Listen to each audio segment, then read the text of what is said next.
ये कहानी डिटेक्टिव किम की है, जो कि अंडरकवर मिशन के दौरान सीरियल किलर कैंग को मिलता है। कैंग को हत्या के जुर्म में जेल हुई थी और जेल में कैंग चौंकाने वाली बात कहता है कि उसने 7 खून और किए, जिसकी पुलिस को भनक तक नहीं। तो कहानी की शुरुआत नारकोटिक ऑफिसर किम से होती है, जो कि कैंग नाम के इन्फॉर्मर को मिलता है, क्योंकि कैंग ने उसे ड्रग से जुड़ी इन्फॉर्मेशन देनी थी। 7 साल पहले कैंग को किसी ने पैसे दिए थे, जिसके बदले एक बड़ा सा प्लास्टिक बैग कैंग ने पहाड़ों में दफनाया था। बैग को छूने पर कैंग ने महसूस किया कि इसमें किसी इंसान के बॉडी पार्ट्स हैं। किम उस आदमी का नाम पूछता है जिसने कैंग को बैग दफनाने का काम दिया था, पर कैंग उसे नहीं बताता क्योंकि उसने कैंग को ढेर सारे पैसे दिए थे। कुछ ही देर में होमिसाइड ऑफिसर नाम कैंग को अरेस्ट कर लेता है। ये लोग 1 साल से कैंग को ढूंढ रहे थे, क्योंकि कैंग अपनी गर्लफ्रेंड सुजिन का खून करके भाग गया था। 3 महीने बाद किम को जेल से कैंग की कॉल आती है।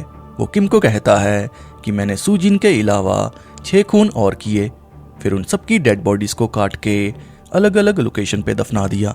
किम ऑफिसर नाम से कैंग के कन्फेशन के बारे में बात करता है, पर नाम उसे कहता है कि कैंग ने मेरे सामने 3 खून का कन्फेशन किया, पर क्राइम सीन पर हमें कुछ नहीं मिला, उसने हमें उल्लू बनाया। किम कैंग को मिलने जेल पहुंचता है, जहां कैंग और किम में डील होती है। कैंग को फंसाने के लिए पुलिस के पास कोई एविडेंस नहीं था। उन्होंने एविडेंस में छेड़छाड़ करके कैंग को केस में फंसा दिया। कैंग किम को कहता है कि मैं तुम्हें सुजिन के एविडेंस की लोकेशन दूंगा, पर उसके बदले में तुम्हें मेरी सजा कम करवानी होगी। किम ने डील एक्सेप्ट कर ली। कैंग उसे नक्शा बना के देता है, जहां पब्लिक पार्क के बर्ड बॉक्स में सुजिन के कपड़े थे, जो कि असली एविडेंस थे। पुलिस ने जो कपड़े कोर्ट में पेश किए वो सारे नकली थे। कैंग की सजा कम होते ही वो किम को बाकी 6 विक्टिम्स की इंफॉर्मेशन देगा। कैंग अपने विक्टिम्स को 60 टुकड़ों में काट के दफनाया करता था, पर उसने सुजिन के टुकड़े क्यों नहीं किए, क्योंकि सुजिन की डेड बॉडी उसे ही घूर रही थी और उस रात कैंग काफी थक गया था, इसलिए सुजिन को बिना काटे भाग गया। कैंग किम को कहता है कि ऐसा मत सोचना कि मैं सुजिन की डेड बॉडी से डर गया। मैं ये काम 20 साल से कर रहा हूँ। मैं अपने विक्टिम्स को बहुत ही प्रेम से काटता हूँ। कैंग के मैप को फॉलो कर किम को सुजिन के खून से सने कपड़े मिल जाते हैं। कोर्ट में साबित हो गया कि ऑफिसर नाम ने हेराफेरी करके कैंग को सुजिन के केस में फंसाया, पर खून तो कैंग ने किया था। झूठे एविडेंस की वजह से कैंग की सजा उम्र कैद से 15 साल कर दी जाती है, जिस कारण जनता और पुलिस ऑफिसर किम पे भड़क जाते हैं। पर किम ने ये सब उन 6 विक्टिम्स की इंफॉर्मेशन लेने के लिए करा, ताकि सबको जस्टिस मिल सके। कैंग की सजा कम होने के बाद वो किम को 7 विक्टिम्स के बारे में बताता है। पहला विक्टिम बूढ़ा आदमी, दूसरी विक्टिम लानिया, जिसने कैंग का टैटू बनाया था। इसके बाद एक और लड़की को मार के ब्रिज से फेंक दिया था।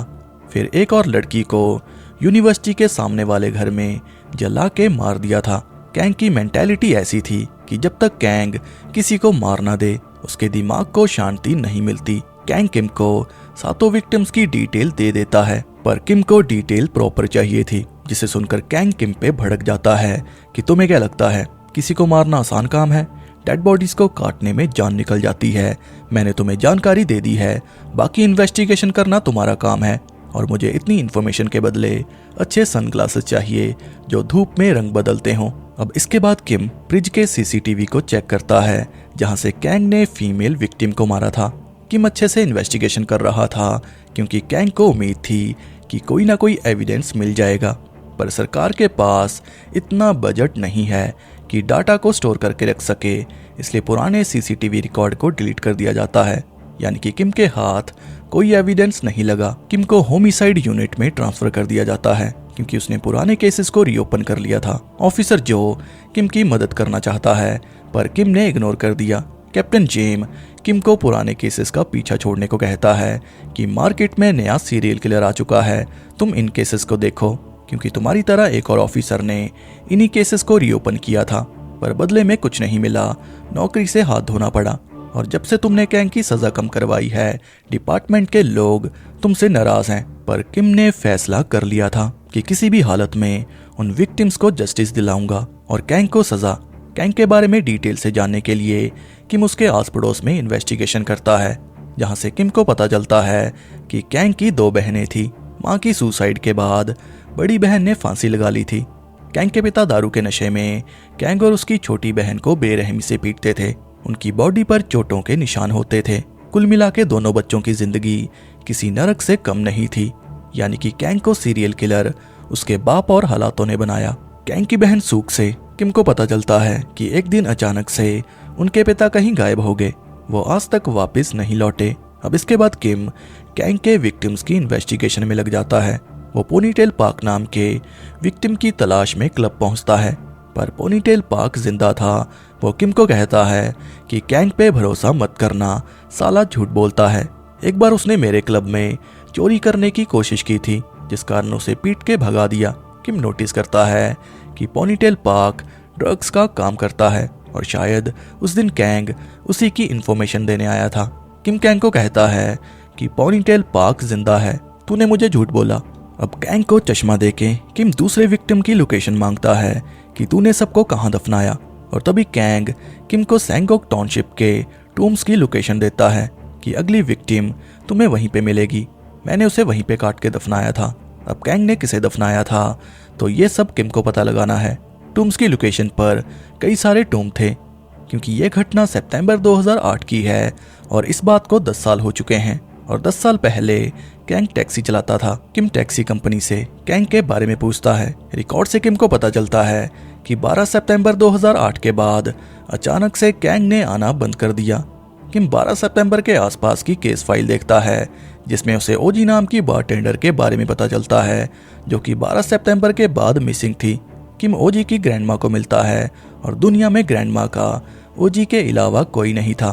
बेचारी ओजी की डेड बॉडी आज तक किसी को नहीं मिली। किम ग्रैंडमा से वादा करता है कि मैं ओजी के कातिल को सजा दिलाऊंगा। अब इसके बाद हमें फ्लैशबैक को दिखाया जाता है, जब कैंग ओजी को कार से घर छोड़ने जा रहा था। रास्ते में ओजी कैंग की ईगो हर्ट कर देती है, और जिंदगी में जो मर्जी करना, पर सीरियल किलर की ईगो हर्ट मत करना। और वही गलती ओजी ने कर दी। ओजी के 7 टुकड़े करके कैंग ने दफना दिए। दूसरे दिन वारंट लेके ये लोग सैंगोक टाउनशिप की खुदाई करने लगते हैं, पर जानवरों की हड्डियों के अलावा उन्हें कुछ नहीं मिलता। कैप्टन सभी ऑफिसर को वापस जाने को कहता है कि यहाँ पर किसी की डेड बॉडी नहीं मिलेगी, पर किम को यकीन था कि ओजी की डेड बॉडी यहीं पर है। ऑफिसर जो किम का साथ देता है। ऑफिसर जो कहता है कि कैंग ने पुराने क्राइम को कन्फेस क्यों किया। किम उसे कहता है कि वो एक साइकोपैथ है, वो जनता में फेमस होना चाहता है। अगर कैंग की इन्फॉर्मेशन गलत हुई तो किम उसे कभी नहीं मिलेगा। देर रात खुदाई करने के बाद किम को ओजी की हड्डियां मिल जाती हैं, पर वो हिस्सा शरीर के नीचे वाला था। प्रोसिक्यूटर के सामने कैंग को कन्फेशन के लिए बुलाया जाता है। किम कैंग से बाकी के बॉडी पार्ट्स के बारे में पूछता है कि तुमने ओजी के बाकी बॉडी पार्ट्स को कहाँ दफनाया, पर कैंग यहाँ पे मुकर जाता है कि मैंने तो किसी को नहीं मारा, ये सब मुझे तुमने लिखने को बोला, और तुमने मुझे ये सब लिखने के पैसे और ये चश्मा दिया। इशारों में कैंग बता देता है कि उसे मैंने ही मारा था, पर किम कुछ नहीं कर सकता क्योंकि कैंग ने प्रोसिक्यूटर के सामने उसे ही फंसा दिया। तो कैंग ने ये सब क्यों किया, तो ये हमें आगे पता चलेगा। प्रोसिक्यूटर किम की क्लास लगाती है कि ओजी के केस को 7 साल हो चुके हैं। स्टैच्यू ऑफ लिमिटेशन के कारण हम कैंग का कुछ नहीं कर सकते। उसने तो खुद को बेकसूर बता दिया कि ये सब पैसे देके उसे तुमने करने को कहा। किम जाके ऑफिसर सॉन्ग को मिलता है, जिसकी कैप्टन बात कर रहा था। सॉन्ग किम की तरह पुराने केसेस पे ही काम कर रहा था। वो किम को सुझाव देता है कि कैंग का साथ छोड़ दो। जैसे ओजी के केस में वो बेकसूर साबित हुआ, उसी तरह बाकी के केस में भी वो बेकसूर साबित हो जाएगा। फिर कोर्ट में कैंग का वकील अपील करेगा कि सुजिन के केस में भी उसे फंसाया गया। सॉन्ग किम को कैंग से दूर रहने को कहता है कि वो तुम्हें खुद की आज़ादी के लिए इस्तेमाल कर रहा है। ये लोग ट्रायल सिस्टम को अच्छे से जानते हैं। अब इसके बाद किम को पता चलता है कि वो बॉडी पार्ट्स ओजी के नहीं थे। कैंग भाई साहब तो खेल गया। जो और किम कैंग के सारे क्राइम को लिख लेते हैं। 7 में से 6 तो स्टैच्यू ऑफ लिमिटेशन के कारण एक्सपायर हो चुके हैं, यानी कि इनको छेड़ने का कोई मतलब नहीं। बाकी बचा एक। कैंग ने एक आदमी को नाइफ से स्टैब करके और जला के मार दिया था। केस का कोई विटनेस नहीं था, इसलिए केस को बंद कर दिया गया। $5000 के बदले कैंग उन्हें कैमरा के सामने उस आदमी को मारने का सीन बताता है कि मैंने उसे गर्दन में स्टैब करके मारा था। अब इसके बाद फ्लैशबैक में हमें उसी आदमी को दिखाया जाता है जिसे कैंग ने स्टैब करके और जला के मार दिया था। किम और जो उसी आदमी के केस को ढूंढने में लग जाते हैं कि वो आदमी कौन था। ये लोग 2007 से लेके 2012 तक के सारे केस खोल लेते हैं जिसमें एक आदमी को कैंग के हिसाब से मारा था। पर ऐसे हजारों केस थे, दोनों की हवा निकल जाती है, पर आखिर में किम को वो फाइल मिल जाती है। 27 नवंबर 2012 सुबह 4 से 5 बजे के बीच कैंग ने चुल नाम के आदमी को मारा था। क्राइम सीन पर 11 नंबर जूतों के निशान और 5 सेंटीमीटर का टूटा हुआ नाइफ मिला था। पर कैंग उन्हें चुल के बारे में कुछ भी बताने से इनकार कर देता है। पर किम उसे धमकी देता है कि मैं तेरे केस को यहीं पर छोड़ दूंगा। डर के मारे कैंग उन्हें सब बता देता है। कैंग उन्हें रिकॉर्डिंग में कहता है कि जब मैं अपने मोटल जा रहा था तो उसी समय म्यूज बार के पास मैंने उसे जला के और स्टैप करके मार दिया था और आग की वजह से मेरी जैकेट भी जल गई थी। ये कहने के बाद कैंग उन्हें कहता है कि ये वाली रिकॉर्डिंग एविडेंस के तौर पे कोर्ट में काम नहीं आएगी क्योंकि इस समय मैं जेल में हूँ। यानी कि जेल में रह के कैंग सारे लॉ पढ़ चुका है। सॉन्ग का कहना सही था, ऐसे लोग ट्रायल सिस्टम को अच्छे से जानते हैं। किम कैंग से जूते और नाइफ के हैंडल के बारे में पूछता है कि तुमने उसे कहाँ पे फेंका। कैंग उन्हें कहता है कि मैंने उसे पास की नदी में फेंक दिया था। मोटल की ओनर से किम को पता चलता है कि उस समय कैंग एक लेदर जैकेट परमानेंट पहनता था जो कि उसने गैम्बलिंग या फिर उसकी गर्लफ्रेंड ने दी थी। क्राइम करते समय कैंग की जैकेट जल गई थी, जिसके बाद कैंग ने जैकेट को रिपेयर के लिए शॉप में दे दिया था। किम और जो आसपास की सभी दुकानों में चेक करते हैं जो कि लेदर जैकेट्स को रिपेयर करते हों। कड़ी मेहनत के बाद जैकेट उन्हें मिल जाती है, पर प्रोसिक्यूटर किम को कहती है कि जैकेट को एविडेंस के तौर पे पेश करना काफी नहीं। किम प्रोसिक्यूटर को सुझाव देता है कि हम क्राइम सीन पर कैंग को क्राइम सीन रिक्रिएट करने को बोलेंगे। ये सबूत उसे सजा दिलाने के लिए काफी है। कैंग सीन के लिए मान जाता है, पर उसे किम से $5000 चाहिए। किम को इससे कोई दिक्कत नहीं, वो कैंग को पैसे ट्रांसफर कर देता है। पर क्राइम सीन पर कैंग सबकी फिरकी ले रहा था। कैंग के नए जूते देख प्रोसिक्यूटर समझ आती है कि फिर से किम ने इसे पैसे दिए। कोर्ट में कैंग के प्रति एविडेंस को पेश किया जाता है, पर इससे ये साबित नहीं होता कि ये खून कैंग ने किया। कैंग का वकील कोर्ट में कहता है कि किम ने प्रमोशन के चक्कर में कैंग को पैसे दिए। ये सब कैंग को किम ने करने को कहा, जिसके बदले कैंग को पैसे दिए। अब यहाँ पे पूरा केस पलट जाता है। कैंग को चुल के केस में इनोसेंट बताया जाता है और किम को वार्निंग दी जाती है कि प्रमोशन के चक्कर में ऐसे काम ना किए जाएं। पर किम कोर्ट में कहता है कि कैंग जैसे क्रिमिनल्स को सोसाइटी में जाने से रोका जाए। मैंने इसे पैसे इसलिए दिए ताकि मैं इसके क्राइम को बाहर निकाल सकूं, पर कैंग के खिलाफ कोई पुख्ता सबूत नहीं था, इसलिए कोर्ट उसे इनोसेंट डिक्लेयर कर देता है। अब ये केस के बाद कैंग का वकील सूजिन के केस को रीओपन करेगा ताकि वहां से भी कैंग को बेगुनाह साबित करके छोड़ दिया जाए। किम और जो को नौकरी से निकाल दिया जाता है, पर किम जो को नारकोटिक्स में अपनी जगह दे देता है। रही बात किम की, तो वो अपनी ट्रांसफर कहीं और करवा लेता है। कैप्टन किम को कहता है कि कैंग ने जेल से छूटने के लिए तुम्हें इस्तेमाल किया। किम सारे एविडेंस छोड़ के जा रहा था कि तभी उसे स्कल के बीच बर्थ कंट्रोल ड्रिप दिखती है। किम और जो उन लड़कियों की लिस्ट निकालते हैं जिन्होंने 2005 और 2012 के बीच बर्थ कंट्रोल ड्रिप ली थी, और इन्हीं सालों के बीच वो लड़कियां मिसिंग थी। इन्वेस्टिगेशन के बीच किम को 39 साल की पाक के बारे में पता चलता है, और मिसिंग होने से पहले पाक को कैंग ने कई बार कॉल किया था। ये नंबर कैंग की बहन सूक के नाम से रजिस्टर है, और कॉल डिटेल से किम को किमसू नाम के आदमी की डिटेल्स मिलती हैं जो कि कैंग का दोस्त है। किमसू किम को कहता है कि एक रात मैं और कैंग पुलिस ऑफिसर से बच के भाग रहे थे। उस रात कैंग अपनी गर्लफ्रेंड पाक के पास गया था। पाक की आंटी किम को कहती है कि दोनों ने उस रात काफी झगड़ा किया था। पाक एक बेटा था जिसे वो कैंग के पास लेके चली गई थी। फ्लैशबैक से हम जान पाते हैं कि पाक अपने बेटे बॉन्ग को कैंग से दूर लेके जाना चाहती थी, क्योंकि दोनों के झगड़े के कारण बॉन्ग पे गलत असर पड़ रहा था। पर उसी रात कैंग ने पाक को मार के दफना दिया, और ये हड्डियां बॉन्ग की मां पाक की थी। किम कैंग के बेटे बॉन्ग को ढूंढ लेता है।